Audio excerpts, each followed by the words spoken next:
Catholic Daily Mass Readings, July 9th, 2025, Wednesday of the 14th week in Ordinary Time.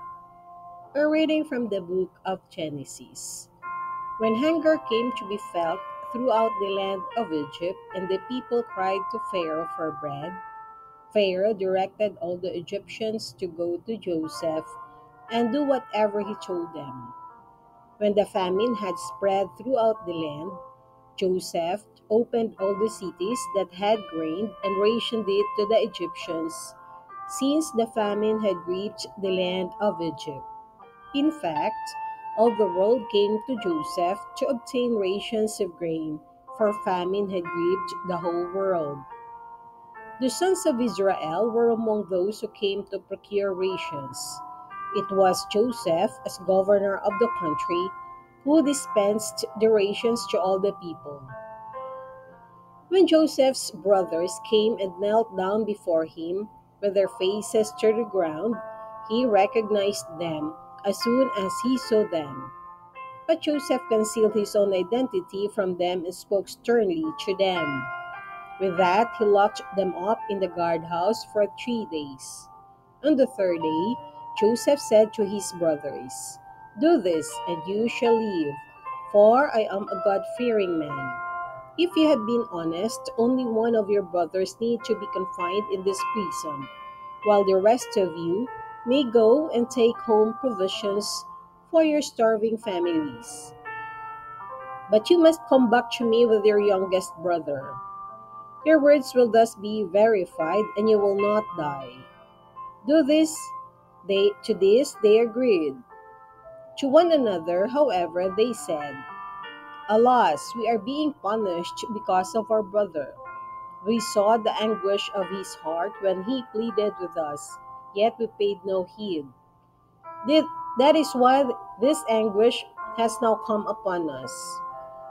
Reuben broke in. "Did I not tell you not to do wrong to the boy? But you would not listen. Now comes the reckoning for his blood." The brothers did not know, of course, that Joseph understood what they said, since he spoke with them through an interpreter. But turning away from them, he wept. The word of the Lord. Thanks be to God.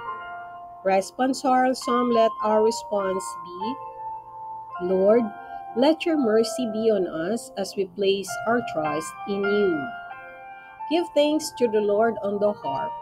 With a ten-stringed lyre, chant his praises. Sing to him a new song. Pluck the strings skillfully with shouts of gladness. Lord, let your mercy be on us as we place our trust in you. The Lord brings to naught the plans of nations. He foils the designs of peoples. But the plan of the Lord stands forever, the design of his heart through all generations. Lord, let your mercy be on us as we place our trust in you.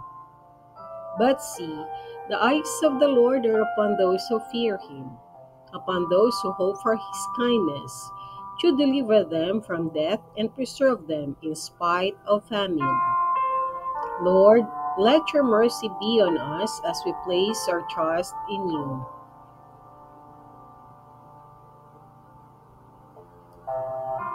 A reading from the Holy Gospel according to St. Matthew.